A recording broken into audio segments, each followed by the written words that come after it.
Yes!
Oh.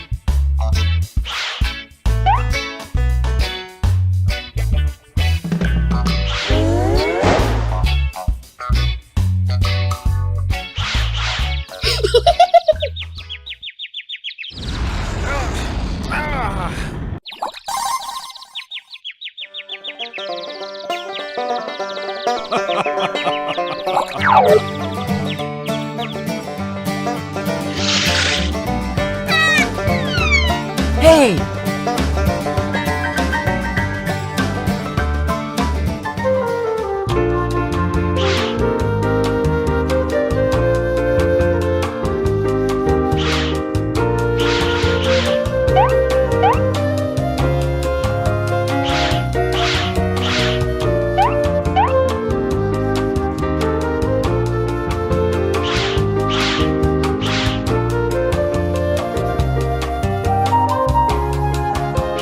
Good evening my dear प्यारे प्यारे class 9th के बच्चों, स्वागत करता हूं आपके इस favourite channel of Guru Nanak academy and passion tutorials पे।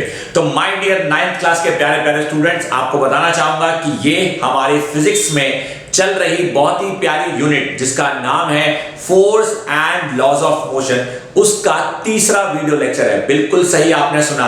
अगर आप में से कोई 9th क्लास का बच्चा इस वीडियो लेक्चर को आज पहली बार देख रहा है तो मैं बता दूं कि इससे पहले मैं ऑलरेडी 2 वीडियो लेक्चर दे चुका हूं। एक जो कि मैंने बनाया था न्यूटन के फर्स्ट लॉ पे, एक जो कि मैंने बनाया न्यूटन के सेकंड लॉ पे। और ऑब्वियस सी बात है कि जब न्यूटन के फर्स्ट लॉ पे, न्यूटन के सेकंड लॉ पे वीडियो लेक्चर आ चुका है तो फिर मैं कैसे रोक सकता हूं अपने आप को न्यूटन के थर्ड लॉ पे वीडियो लेक्चर देने के लिए। और आपने देखा होगा कि इस वीडियो की शुरुआत कैसे हुई।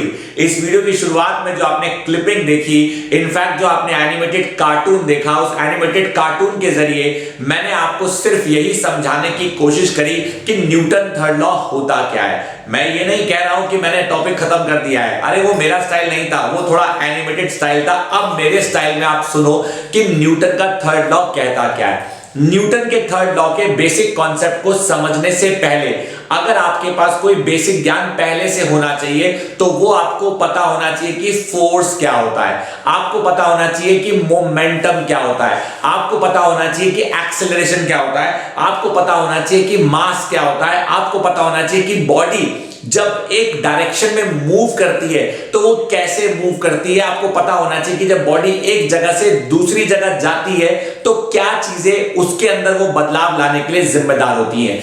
इस बात का जिक्र मैं पहले भी कर चुका हूं कि जब भी कोई बॉडी किसी भी एक पर्टिकुलर डायरेक्शन में मूव कर रही होती है, या कोई भी बॉडी किसी भी एक पर्टिकुलर जगह पे बैठी हुई होती है, या कोई भी बॉडी किसी एक पर्टिकुलर जगह पे जा रही होती है, तो जादू से नहीं जाती। इसका मतलब कोई ना कोई एक्सटर्नल फोर्स तो उस पर काम कर ही रहा है। अब क्योंकि न्यूटन के फर्स्ट लॉ ने हमें यह बताया कि बिना फोर्स के कोई बदलाव आता नहीं, बिना फोर्स के कोई बदलाव आता नहीं। और न्यूटन के सेकंड लॉ ने बताया कि जब फोर्स लगता है तो बदलाव कैसा आता है। न्यूटन के सेकंड लॉ ने बताया कि जब फोर्स लगता है तो बदलाव किस चीज का आता है। तो फर्स्ट लॉ ने आपको यह बताया जिसे कहा जाता है the law of inertia. Second law ने आपको पढ़ाया जिसे कहा जाता है द इफेक्ट ऑफ फोर्स, कि भाई फोर्स तेरी वजह से हुआ क्या, कि जब किसी बॉडी पे फोर्स लगा तो फोर्स लगने से क्या बदलाव आया। फोर्स लगने से अलग अलग चीजों के मोशन में, अलग अलग चीजों के डायरेक्शन में, उनकी वेलोसिटी में, उनके शेप में, उनके साइज में और न जाने कितने विभिन्न प्रकार के बदलाव आ सकते हैं। ये तो आप भी अच्छी तरह जानते हो कि बिना फोर्स के कोई बदलाव आसानी से नहीं आता। नाउ द क्वेश्चन अराइजेस कि अगर बिना फोर्स के कोई बदलाव आसानी से आता नहीं तो अब हम न्यूटन थर्ड लॉ में पढ़ने क्या जा रहे हैं। Newton third law talks about the nature of the forces, कि वो फोर्स क्या कर रहा है, वो फोर्स कहां लग रहा है और उस फोर्स के कारण क्या हमें दिख रहा है। So let me tell you कि न्यूटन का थर्ड लॉ कहता क्या है। न्यूटन का थर्ड लॉ कहता है कि जब भी कोई एक फोर्स किसी दूसरी बॉडी पे लगता है, तो जब कोई एक फोर्स लगता है किसी दूसरी बॉडी पे तो लगने वाला फोर्स कहलाता है एक्शन फोर्स। और जब भी कोई फोर्स लगेगा तो उस फोर्स के बदले कोई ना कोई रिएक्शन जरूर आएगा, उस फोर्स के बदले कोई ना कोई रिएक्शन जरूर आएगा। एक बच्चा बोला मतलब आप ऑलरेडी देख चुके हैं, मैंने आपको वो एनिमेटेड कार्टून में दिखाया होगा कि जब आप कुर्सी पे बैठते हैं तो कुर्सी पे जब बैठते हैं तो आपके बॉडी का वजन, आपका फोर्स बॉडी का कुर्सी पे लग रहा है, तो कुर्सी ने अपनी ताकत से आपको संभाल लिया। अगर मैं इस बोर्ड को धक्का दे रहा हूं तो बोर्ड को धक्का देने पर मेरा लगने वाला फोर्स एक्शन है, लेकिन ये पीछे नहीं जा रहा, इसका मतलब कि ये मुझे बैलेंस कर रहा है। So to every action there is a equal and opposite reaction. Board को मैंने धक्का दिया इधर, बोर्ड ने मुझको धक्का दिया इधर। एक बच्चा कहता है बोर्ड ने आपको धक्का दिया, आप तो नहीं आके खिसक रहे आगे, तो बोर्ड कौन सा खिसक गया? मेरे धक्के ने बोर्ड के धक्के को, बोर्ड के धक्के को, या बोर्ड के धक्के ने मेरे धक्के को, मेरे फोर्स ने बोर्ड के फोर्स को, बोर्ड के फोर्स को मेरे फोर्स ने बैलेंस किया। So to every action there is a equal and opposite reaction. ये चीज आपको हमेशा हर जगह देखने को मिले ये जरूरी नहीं है, इसलिए हम न्यूटन के थर्ड लॉ को पढ़ाने से ज्यादा एग्जाम्पल से समझाने पे फोकस करते हैं। और यही वजह है माय डियर स्टूडेंट्स कि न्यूटन के थर्ड लॉ को एज सच बहुत ज्यादा अलग अलग एग्जाम्पल से ही समझाने में फायदा होता है। तो अलग अलग एग्जाम्पल्स, इससे पहले कि मैं आपको और नए स्टाइल में समझाऊं, मैं उनका जिक्र करना चाहूंगा। एक बहुत प्यारा एग्जाम्पल है जो आप अच्छी तरह जानते हैं, आपको मैं डिमॉन्स्ट्रेट करके बताता हूं। आपने अक्सर देखा होगा जब बंदूक चलती है इस तरह से, बंदूक, मुझे बताना बंदूक कैसे चलती है। मैं आपके सामने दो एक्टिविटी करूंगा, डिस्क्याओ डिस्क्याओ डिस्क्याओ डिस्क्याओ डिस्क्याओ डिस्क्याओ। अब मुझे बताओ कौन सा स्टाइल ज्यादा अच्छा है बंदूक चलाने का? सिर्फ डिस्क्याओ डिस्क्याओ डिस्क्याओ डिस्क्याओ डिस्क्याओ। ये झटका क्यों है भाई? किसने कहा झटका? भाई लगता है झटका, तो लगता है। जब आपने देखा होगा तोप का गोला चलता है तो तोप का गोला जब आगे जाता है, कैनन की जब फायरिंग होती है तो वो आगे जाता है, उसे झटका पीछे लगता है। So to every action there is equal and opposite reaction. To every action there is equal and opposite reaction. नाव में बैठा एक व्यक्ति जब पानी को पीछे है खिसकाता तो मत भूलो कि पानी है आगे जाता। पक्षियों के द्वारा पंखों को जब हवा में है फड़फड़ाया जाता तो पक्षी ऊपर जाता। मत भूलो रॉकेट का धुआं जब निकल के आता तो रॉकेट है ऊपर जाता। मत भूलो जब कदमों का, हमारे पैरों का कदम सड़क पे पड़ जाता तो मनुष्य आगे बढ़ जाता।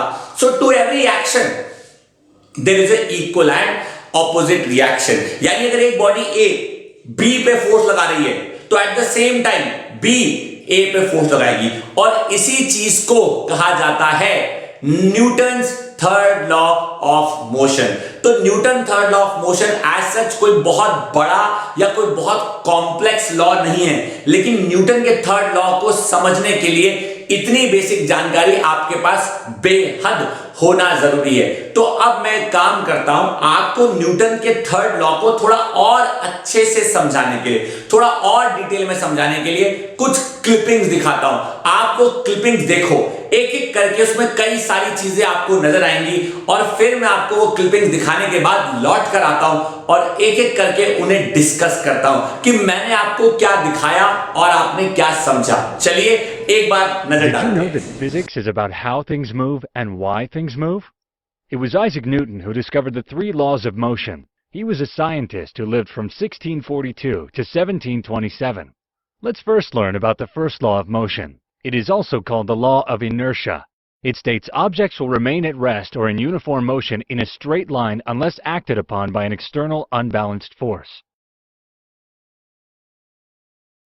To understand Newton's first law completely, we need to learn about inertia first. See, this is a very large sofa. What's special about it? It's stable. It is not moving. Now go ahead and try to move it. Oh, you can't. It's not willing to move. You can't move it as it is very large. Now try to move this small stone. Good. You can move it a little bit, but you had to put in a lot of effort. It was also like it didn't want to move from its original position. Even the smaller things don't want to change their positions. They don't want to move. Even a small stone takes some effort to move. This is the first rule of physics. Things like to stay where they are. No object in this universe would start moving unless some external effort is put on it. It's like all things in the world are lazy. Now the question is, if things are lazy and they don't want to move, then how does the movement happen? The answer is that there are so many things in the universe which push and pull other things and force them to shift their positions, like you force the small stone to move. But as we said earlier that things are lazy, they would try and stop their movement as soon as the effort was removed. Well, you'll be wrong if you think like that. You'd find it very strange to accept that when a small stone was still, it wanted to stay still. But once you'd put it in motion after putting some effort, it would like to keep on moving. In reality, it would keep on moving forever and ever. But somehow it stops. But it stops not because it wants to stop. It stops moving because things in its path force it to stop. It may be due to air, or if it bumps into a tree or rough surface on the ground. But suppose there were no tree in its way, or there was no roughness on the surface, and also imagine that it does not have poles or trees in its way. The stone would never stop. It would keep on moving. It happens in outer space, where there's no air or roughness.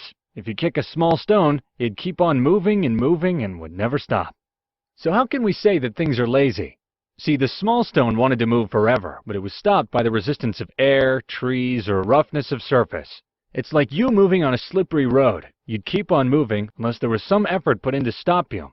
The same is true with the small stone in outer space. It would keep moving, as nothing came in its way. It also doesn't want to stop as it is too lazy to do that. So now we can change the first rule of physics. Things want to stay in the position they are, to things want to keep doing what they're already doing. If things are at rest, they want to stay at rest. And if things are moving, they want to keep moving. In other words, things are lazy.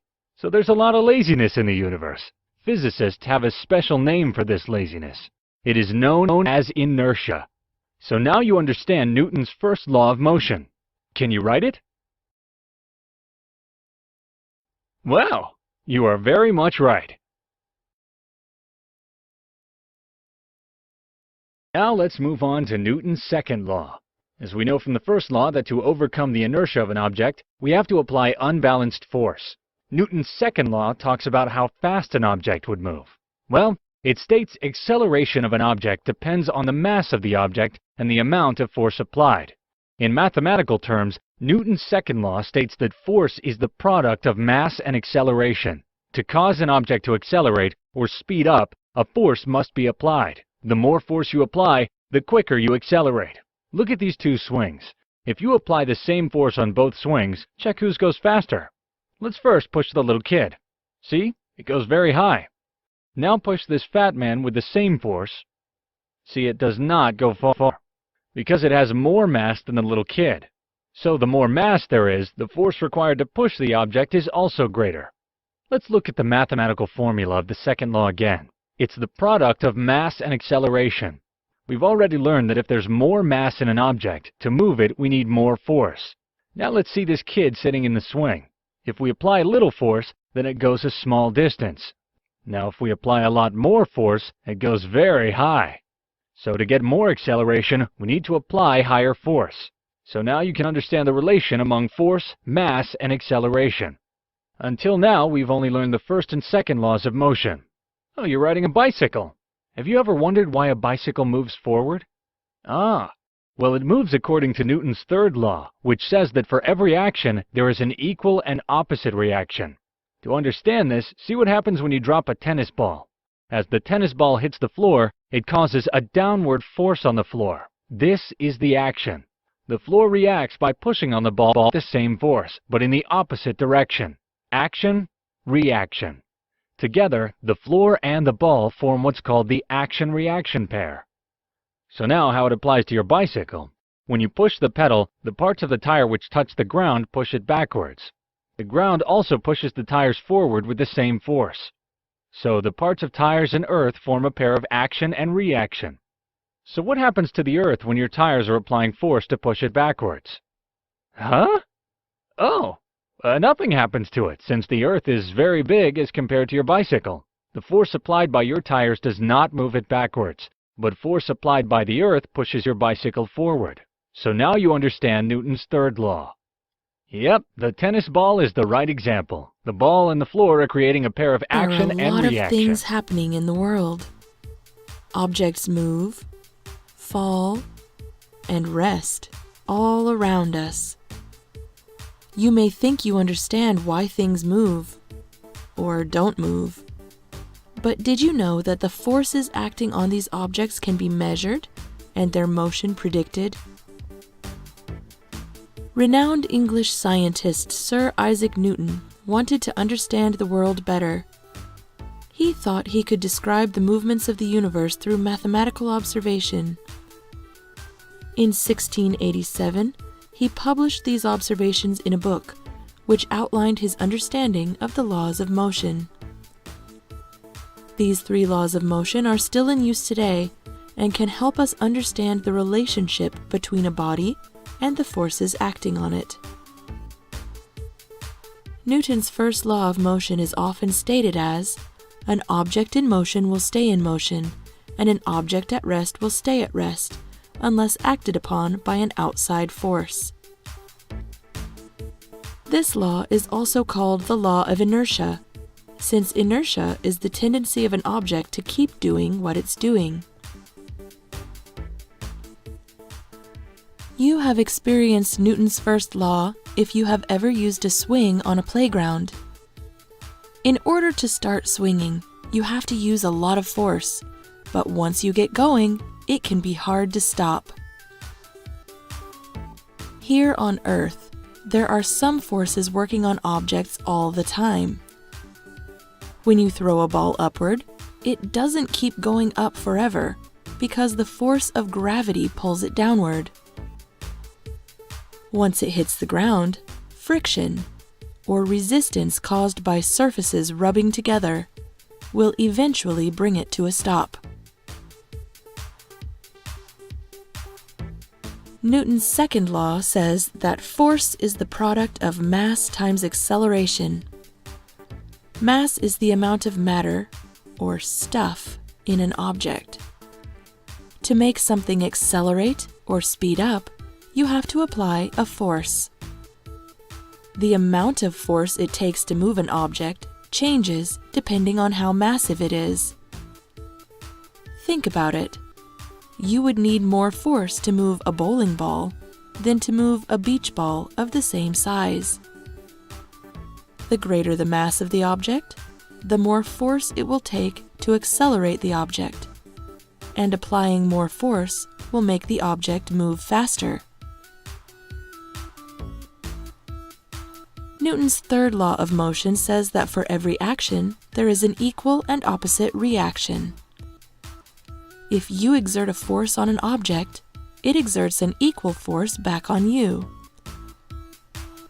For example, a ball hitting the ground exerts force downward. The floor exerts an equal force upward This is the principle that allows rockets to launch or jellyfish to swim. By exerting a force downward, an equal and opposite force pushes upward, and the object accelerates. We can also see the third law in action when birds fly. Their wings press down against the air. The air pushes up against their wings, allowing them to move upwards. Another good example of this law is skateboarding. The skater pushes backwards against the ground with their foot. The ground pushes forward with equal force. Since the wheels of the skateboard reduce the friction between the person and the ground, they are able to move forward for some time before forces slow them down again. Although these three laws were written down more than 300 years ago, they are still important now for understanding the way things move and represent the foundation of classical mechanics. तो I hope my dear students कि at least आपको एक बहुत अच्छा live experience मिल गया, कुछ ऐसे examples देखकर जिनमें आपको साफ साफ पता चल रहा था कि एक्शन क्या है और रिएक्शन क्या है। तो अगर मैं बहुत सिंपल शब्दों में आपको बताऊं, जो मैं बोर्ड पे इतनी देर से कुछ लिखा नहीं है लेकिन मैं बेचारे बोर्ड को भी नाराज नहीं करना चाहता, तो हमारा जो टॉपिक चल रहा है वो है Newton third law of motion. एक बच्चा कहता है चल रहा है, ये तो खत्म हो गया भाई, आपने एग्जांपल से इतना अच्छा डिटेल में समझा दिया। हाँ कह सकते हो, Newton third law of motion का इंट्रोडक्शन खत्म। जिस तरह से हर एक लॉज ऑफ मोशन का एक इंट्रोडक्शन था, ठीक उसी तरह से Newton third law of motion का भी इंट्रोडक्शन ये कहता है कि अगर ये एक बॉडी ए है और ये एक बॉडी बी है, तो अगर ए बॉडी बी पे फोर्स लगाएगी तो बी बॉडी भी ए पे फोर्स लगाएगी, और जो फोर्स ए से बी पे लगेगा, यानी ए से बी पे लगने वाला फोर्स, ए से बी पे लगने वाला force is called as action, और बी से ए पे लगने वाला force is called as reaction. So therefore we say that to every action there is equal and opposite reaction. That is, force acting on A due to B is equal to force acting on B due to A. Sir, ये तो equal है, इसमें आपने कहा था opposite भी है। That is very right, that force on A due to B is equal and opposite to force on B due to A.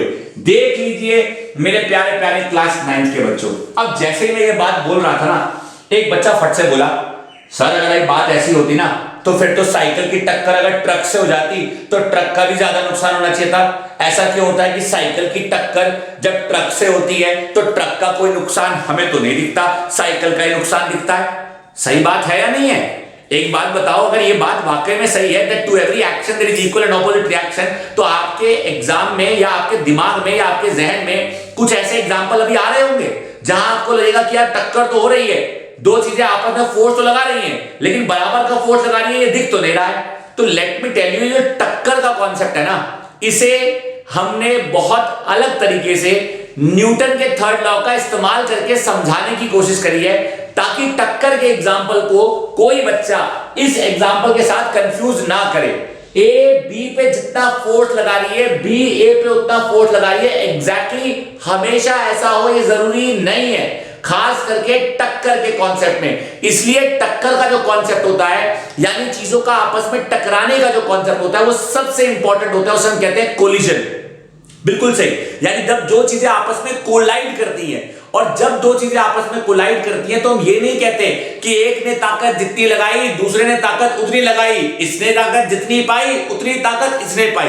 ऐसा होता ना तो टक्कर ऑफ ट्रक एंड टक्कर ऑफ कार जब भी आपस में होती तो ट्रक का भी बराबर नुकसान होता, कार का भी बराबर नुकसान होता। तो वी नेवर से कि ट्रक ने ताकत जितनी कार पे लगाई, कार ने ताकत उतनी ट्रक पे लगाई। रैदर वी से कि जब ट्रक और कार की टक्कर हुई तो ट्रक ने थोड़ी चोट कार को पहुंचाई और कार ने थोड़ी चोट ट्रक को पहुंचाई। किसी की चोट हमें ज्यादा नजर आई, किसी की चोट हमें कम नजर आई। इसे हम जब नए नजरिए से स्टडी करते हैं तो उसे हम कहते हैं ट्रांसफर ऑफ मोमेंटम। मोमेंटम का मतलब होता है कि अगर सामने से आप दौड़ते हुए आ रहे हो और इधर से मैं दौड़ता हुआ आ रहा हूं, लेकिन मेरे दौड़ने की गति आपकी गति से कहीं ज्यादा है, तो मैं जब आपसे टकराऊंगा तो मेरी गति क्योंकि ज्यादा थी तो मेरी ताकत ज्यादा थी, तो आपके ऊपर मेरी ताकत का असर ज्यादा आएगा और आपकी ताकत का असर मुझ पर कम आएगा। एक बच्चा कहता है लेकिन बराबर तो नहीं आया ना। हाँ, मैंने ये नहीं कहा कि मेरी ताकत का असर जितना आप पे आया उतना ही आपकी ताकत का असर मुझ पे आया, लेकिन कुछ तो आया। इसका मतलब कि जब दो चीजें आपस में टकराती हैं तो उनके टकराने के दौरान उनके मोमेंटम यानी कि उनकी ताकतों का एक्सचेंज होता है, और वो एक्सचेंज कुछ ऐसा होता है कि वो हवा में गायब नहीं होता। मतलब मेरी ताकत कहीं हवा में गायब नहीं हो गई, आपसे टकराते ही आपको मिल गई। आपकी ताकत कहीं हवा में गायब नहीं हो गई, मुझसे टकराते ही मुझको मिल गई। थोड़ी आपको मिल गई, थोड़ी मुझको मिल गई, यानी थोड़ी सी एनर्जी मेरी आप में ट्रांसफर हुई, थोड़ी सी एनर्जी आपकी मुझ में ट्रांसफर हुई। एक बच्चा कहता है इसका मतलब कि टक्कर खाने से पहले जितनी एनर्जी थी टक्कर खाने के बाद भी उतनी ही एनर्जी है, बस किसी की ज्यादा है तो किसी की कम है। बिल्कुल सही सुना। और इसी कॉन्सेप्ट को कहा जाता है कोलिजन। और कोलिजन में न्यूटन कहता है कि मैं अपने कॉन्सेप्ट का इस्तेमाल कर रहा हूं। मैं कोलिजन को न्यूटन थर्ड लॉ नहीं बोल रहा हूं। वो कहता है ऐसी दुनिया की बहुत सारी टक्कर है जो आपस में टक्कर हो तो रही है, चोट किसी को ज्यादा आ रही है किसी को कम आ रही है, तो आपको मेरा ये कॉन्सेप्ट थोड़ा सा अजीब लगेगा। ऐसे कॉन्सेप्ट को न्यूटन ने अपनी बातों का इस्तेमाल करके अलग से समझाने की कोशिश करी है। अरे जब न्यूटन ने अलग से समझाने की कोशिश करी है तो फिर मैं कैसे इस वीडियो लेक्चर में सारी बातें डिटेल में बता सकता हूं। एक बच्चा बोला सर जिक्र तो कर ही दिया है, बता भी दो। ऐसा नहीं है मेरे प्यारे प्यारे बच्चों, क्योंकि 9th क्लास के स्टूडेंट्स के अलावा 11th क्लास के स्टूडेंट्स के भी ये टॉपिक भरपूर काम आता है। इसलिए मैंने सोचा कि मैं इस टॉपिक का, एक बच्चा कहता है कौन सा टॉपिक? हाँ, टक्कर का टॉपिक। टक्कर का टॉपिक हमें यह समझा रहा है कि जब दो बॉडीज आपस में टकराती हैं तो उनका मोमेंटम कंजर्व्ड रहता है। मोमेंटम कंजर्व्ड रहने का मतलब कि आपकी ताकत का कुछ हिस्सा मुझे मिल गया, मेरी ताकत का कुछ हिस्सा आपको मिल गया, आपकी ताकत का कुछ हिस्सा मुझे मिल गया और मेरी ताकत का कुछ हिस्सा आपको मिल गया, जिससे कि ना नुकसान पूरी तरह आपका हुआ ना नुकसान मेरा पूरी तरह हुआ। थोड़ा हिस्सा आपको मिल गया, थोड़ा हिस्सा मुझे मिल गया, यानी हमारा मोमेंटम कंजर्व रहा। इसे कहा जाता है law of conservation of momentum. और law of conservation of momentum की डेरिवेशन, लॉ ऑफ कंजर्वेशन का मोमेंटम का topic, law of conservation of momentum की पूरी थ्योरी और डेरिवेशन हूबहू 9th क्लास में और 11th क्लास में सेम टू सेम है। इसलिए मैं जो अगला वीडियो लेक्चर अब आपके लिए लेकर आऊंगा वो 9th क्लास के स्टूडेंट्स के साथ साथ 11th क्लास के स्टूडेंट्स के भी काम आएगा। तो बिल्कुल आप उस वीडियो को जरूर देखें। That is the most important topic. Law of conservation of momentum का जो टॉपिक है ना, वो इस चैप्टर के अंदर पढ़े जाने वाला सबसे इंपॉर्टेंट टॉपिक है। इसलिए उसकी डेरिवेशन को जब मैं समझाऊं तो आप पूरा दीजिएगा अपना ध्यान, ताकि ना होना पड़े आपको जरा भी परेशान। तो है मेरी आपको यही सिंपल सी गुजारिश, चाहे आ जाए तूफान या हो जाए बारिश, दिल की मान लेना आपसे की गई ये सिफारिश कि मत करना अपना टाइम वेस्ट अगर आपको पाना है कामयाबी का test. So my dear 9th class के प्यारे प्यारे बच्चों, with this I finish the introduction. सुन लो, the introduction of Newton third law of motion. In the very next video lecture में लेकर आऊंगा the law of conservation of momentum, जिसको करते ही हमारे Newton third law of motion का एप्लीकेशन बेस्ड टॉपिक खत्म हो जाएगा। तब तक के लिए मेरी आपको है सिंपल सी रिक्वेस्ट कि इस वीडियो लेक्चर को अपने दोस्तों के साथ जरूर शेयर करें, मेहनत करते रहें, टाइम अपना वेस्ट ना करें, and yes, keep working hard. Thank you for giving your precious time.